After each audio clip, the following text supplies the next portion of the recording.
So pakakawalan namin itong owl ngayon dito sa makapal na kagubatan ng Malinta. Pakakawalan ka na namin at pumayo ka sa kagubatan kung saan ka nararapat.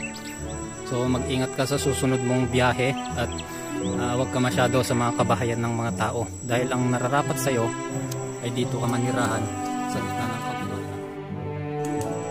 Okay. Ayan.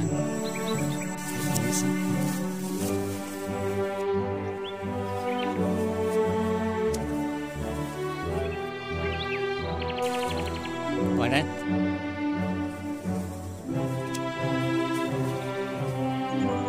Unfortunately, hindi natin siya na-videohan na lumipad. Pero ang mahalaga ay nakawala na siya. Salamat po sa ating kasamahan na tumulong sa atin upang maisagawa ang ating pag-release.